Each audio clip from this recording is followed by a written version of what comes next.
Hello guys, how's it going? My name is Aaron, and in today's video I'm going to be covering Assassination Rogue PvP guide for the patch 7.3. Before I go on, there wasn't a lot different between rogues of 7.3 and rogues of 7.2.5, but this guide will still go into as much detail as it needs to in order to get you guys started playing your Assassination Rogue and starting to improve yourself in PvP. So without further ado, let's get on to the video. Assassination Rogues have been through ups and downs in Legion, but currently they hold a great spot in PvP. Currently they have strong single target damage, strong cleave on 2 to 3 targets, great AoE in battlegrounds, especially when enemies are stacked on top of each other, fairly short cooldowns, a fair amount of CC for a rogue, low mobility but a little bit of higher defense value, which I feel like trades pretty well, so it is a plus. Some of the, the bad parts of it is you don't really have immediate burst, which isn't really an issue for PvP. You just don't really have explosive damage in like a one-shot type of combo in most builds. It kind of needs a healer to play when it comes to 2v2s, as it doesn't really work well with double DPS in arena, but when you have a healer behind you, it makes for a very strong class to play. And you basically play the meta. That means you don't really have too many options in terms of which talents you want to run and which builds you want to run. In most cases, as far as Legion has been around, there's been just this one cookie cutter build that just works and makes the spec really shine, but other talents kind of just drop off. Now when it comes to Assassination Rogue talents, on the first row we have Master Poisoner, which is the best in a row, increased damage of your poisons, and other non-damaging effects, which means your wound poison effect, bringing it from 20% to 24%. So it's really a 1% difference between like a mortal strike, healing reduction effect, and wound poison. Next row, level 30, the only viable option for PvP is Subterfuge. Subterfuge gives you stealth 3 seconds of ability usage that requires stealth, such as Cheap Shot and Garrote. On top of it, Garrote also deals 125% extra damage and has no cooldown when using stealth, which means you can use Garrote on more than one target in the opener, or Cheap Shot on more than one target, or a variation of Garrote and Cheap Shots to establish a strong opener, as well as have a stronger damage free Garrote. Helpful in both damage aspect as well as CC for PvP. Level 45, Vigor is the only best option. It increases your energy and energy regen slightly, but it's mostly for that extra energy pooling of 170 instead of 120. Deeper Stratagem is alright, but it doesn't make enough of a difference in PvP to warrant a need for deeper strat, so Vigor is the best option. Level 60, it's Elusiveness or Cheat Death. For the most part, most of you guys should play with Elusiveness. Feint also reduces all damage you take from non-area effects by 30% for 5 seconds, so single target damage, you'll be hit less by it, which combos really well with the artifact trait that allows Crimson Vial to increase the defensive nature of your rogue with a stacking effect, so you can combo that together with the defensive capability of Crimson Vial. At level 75, it's a choice between Internal Bleeding or Prey on the Weak. That one's really is up to you. Internal Bleeding, I guess, would be a better option for a lot of the newer rogues, as a lot of you guys will be able to use your stuns and simply generate more damage, which will make you more consistent. Plus, the bleeds on a poison target will also increase the energy regen slightly. So whenever you're bursting on somebody, applying that extra bleed will help you refund more energy, allowing you to sink more energy into your mutilates, which generates more common points, which generates more finishers. But you can also go Prey on the Weak, which is currently a stronger option because it synergizes with Toxic Blade really well, as both of them have a pretty short cooldown with the DR for stun and the cooldown for Toxic Blade. Level 90, it's a choice between Toxic Blade or Alacrity. A lot of rogues in PvP started moving towards Toxic Blade, as it has this oomph in damage, as well as increases the damage of your poisons against the target by a decent chunk. And that combos together with a bunch of other applications. If you combine that together with Vendetta, well then you increase in damage of a lot of more sources of your damage. Alacrity is pretty good if you have an issue lining up Toxic Blade, but for the most part, most Assassination Rogues enjoy the use and utility that comes from Toxic Blade, as well as the damage. At level 100, it's a choice between Venom Rush and Mark for Death. It is really hard to say which one is the best in terms of trying to justify Mark for Death. Venom Rush obviously comes out on top, and Mark for Death can be used in some situations, but they're very, very particular. If you're new to rogues, I would say start running Venom Rush. If you want to improve in Rogue, you would play Venom Rush. But I guess in specific games where you need that Mark for Death for like a kidney or Mark for Death for the burst, then you can use Mark for Death, but in most cases Venom Rush just simply outweighs it. Now in the auto talents is a little bit different. We have some options in terms of playstyle. On the first row we have Gladiator, Medallion, Adaptation, and Relentless. As an orc or a human, you can go Relentless or even Adaptation, but everything else you can go Gladiator's Medallion, as it'll be the best option for you.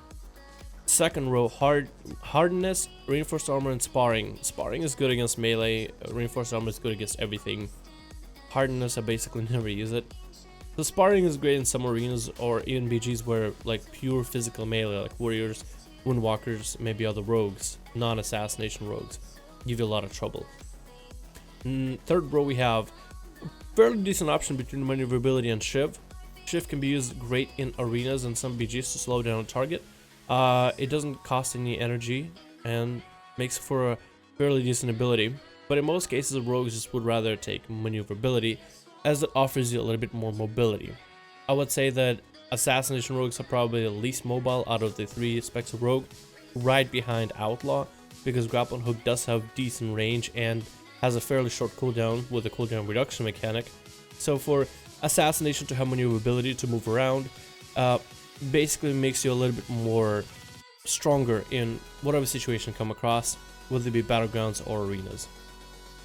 On the fourth row we have Unfair Advantage, which is just too good not to take. I guess you could take Turn the Tables if you're going against like a double rogue team where you're expecting a lot of stuns. So when you come out of a stun, you can just pop your burst and you'll deal more damage to the enemy.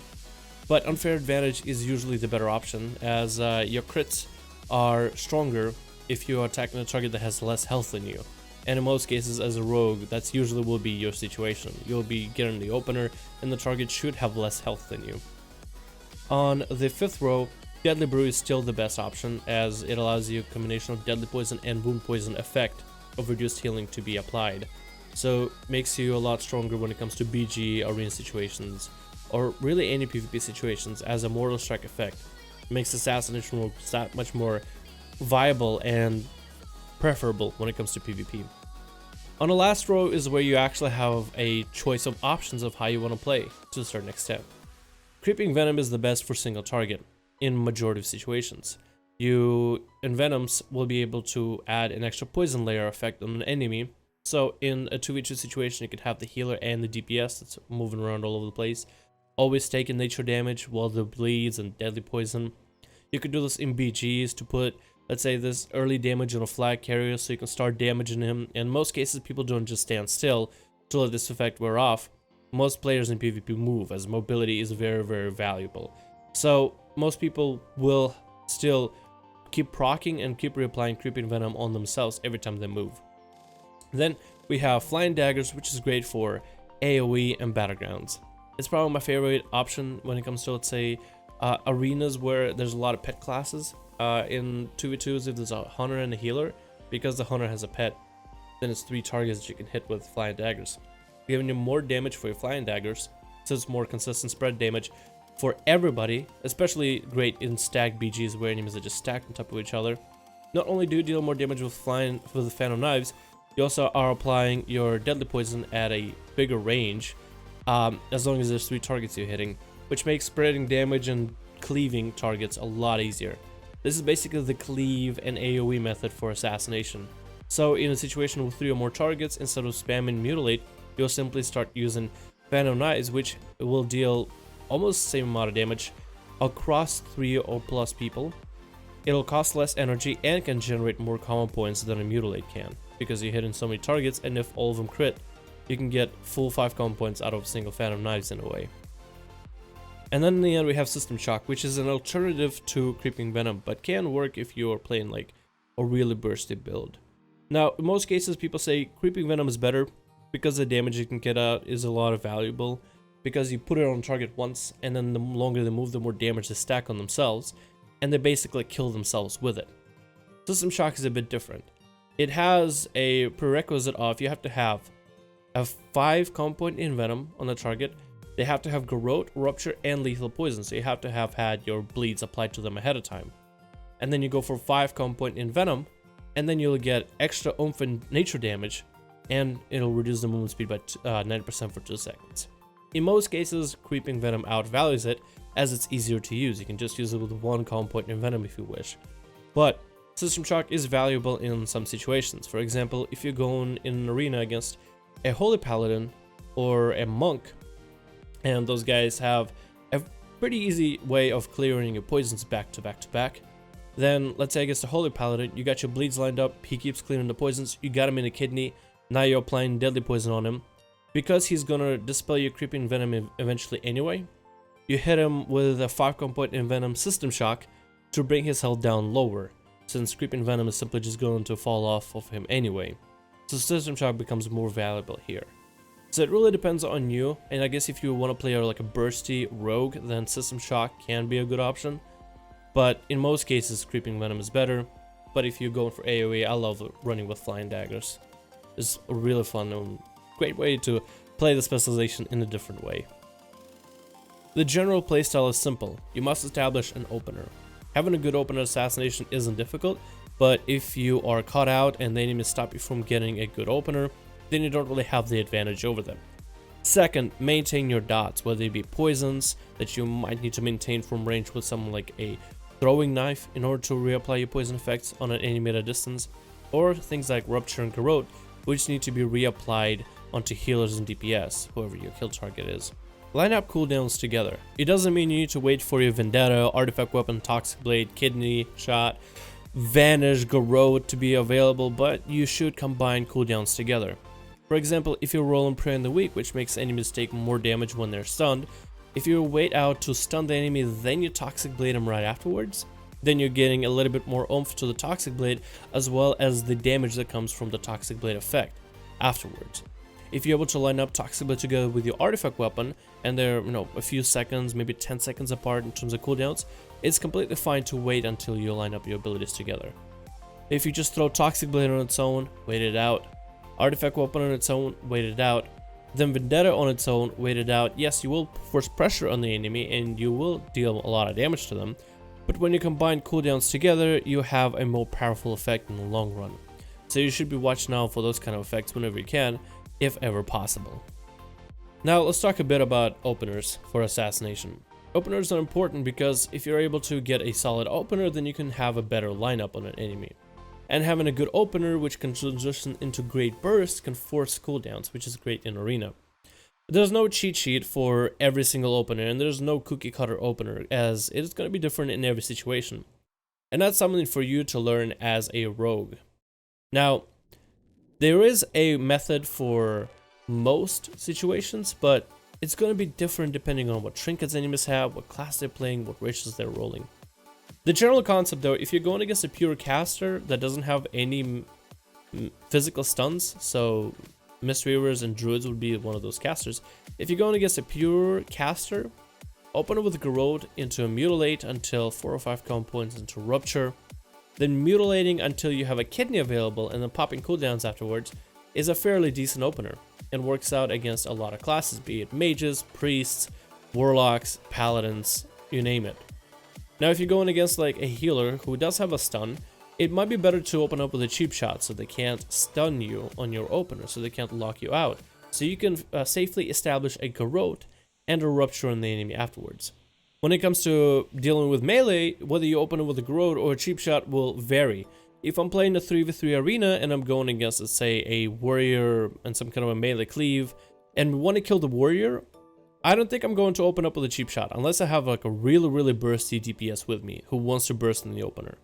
So we'll cross CC the healer, cross CC the other DPS, open on the warrior and put him in a stun, and then back-to-back stuns, just so he can't move, while my other DPS is just bursting into him. That's just the general concept. That is on somebody that we want to burst on in the opener, but if you don't want to burst in the opener and we're going to line up CC later, it's perfectly reasonable for me to Corrode him, Mutilate, and treat him like a caster, just so I have a full kidney for later. If the warrior trinkets a full kidney, well then we got a trinket out of the enemy. If the warrior has to trinket pop cooldowns, so the healer has to pop cooldowns, well then we got cooldowns out of the enemy. So now we can play around those cooldowns and find a better strategy for later. So it works out for us either way. every opener and every situation are going to be different. So the best thing you can do as a rogue is to start learning from the situations as soon as possible. Every time you are faced with a situation when it comes to PvP and you make mistakes, as long as you learn something out of those mistakes or find ways of what you could have done differently or how you could have done better next time, then that's really what it comes to about personal improvement. But for the most part, Assassination is a very straightforward spec. There's not too many things that are going to be ridiculously challenging for you, or at least there shouldn't be too many things that are ridiculously challenging. It is a solid, strong spec that's pretty straightforward, and that's the best part about it, so a lot of people can get behind the specialization and start getting better at it. And now for some general PvP tips that I learned while PvPing. If you are able to cleave 2 or 3 targets, that means applying Deadly Poison and Rupture on more than one target, and you have the energy and you are pretty confident that you can maintain those dots the whole time, then do so, because this will not only reward you with more energy, but will put pressure on the team. If you are pushing into a bad situation, like let's say behind a pillar where your healer can't see you, pop in a Crimson Vial early, before someone hits you really hard, is great because the stack and defensive from your artifact weapon will keep you safe and it'll ensure that you are more likely to survive post-mortem. Don't keep your defensives saved in the back pocket the whole time. Feel free to use your defensives as often as you wish, and use them often because they're fairly short in cooldown. Finding resets in arenas especially is extremely helpful. Not only does it allow you more CC with 3 seconds of as many cheap shots as you want in garrotes, as many of them as you want, but also buffs the damage of your garrote, so when you open on an enemy, you're dealing more damage to them in dots. Be patient with your damage output. You are Assassination Rogue. You're not Subtlety, who can get massive big eviscerates in a single go and powerful shadow strikes. No, you have your ruptures, you have your garrote, you have your poison applications, auto attacks, and venoms. There's a lot of small forms of damage, and you simply just have to get used to the fact that your damage output will be different than that over like a really bursty rogue spec. So get used to the pacing of your damage, as that is the most important part of Assassination. To generate energy, you have to have a poisoned target take bleed damage. So if you have a rupture on somebody and he doesn't have any poisons on, you're not going to generate energy. But if you have a rupture on a poisoned target, whether it be your rupture bleed, whether it be your garrote bleed, or even kidney shot internal bleeding bleed, all those abilities generate energy. It'll be 7 energy per tick, unless you're talented into 10 energy per tick. So if you stack a bunch of bleeds on one target, make sure that they're poisoned, as that is how your energy regeneration works. So keep a track of paladins and monks, especially the healing kind, because those guys have a capability to dispel those poisons almost seamlessly from themselves as well as other targets. In AoE situations, whenever you play Assassination, whether it be Battlegrounds or Rated Battlegrounds, the best thing you can do is just make sure to keep poisons on everybody. So it's completely okay to fan of knives to spread poisons on every enemy. Not only are you putting a deadly poison effect, which makes them take a little bit of damage, but you're also applying wound poison, so it's almost like a AoE mortal strike, which puts the whole team at a little bit of a disadvantage, especially when your team starts to snowball on them in an AoE fashion. Makes it that much harder for healers to keep up with the mortal strike effect suppressing their healing. And that's really about everything I can teach you guys in this video about Assassination. A lot of these things, when it comes to playing Assassination and getting better at it, comes from actually playing the specialization. So watching a guide and reading guides and listening to a guide talk over a video can only get you so far. I'm here to get you the basics in order to help you get started, but the only person that's going to be able to get themselves out and playing Assassination Rogue and improving is you, as long as you're looking to improve and try learn from mistakes and try new things, as you should never be afraid to try new things. Thank you guys so much for watching. Hope you enjoyed the video. My name is Dal, and I'll see you guys in another video.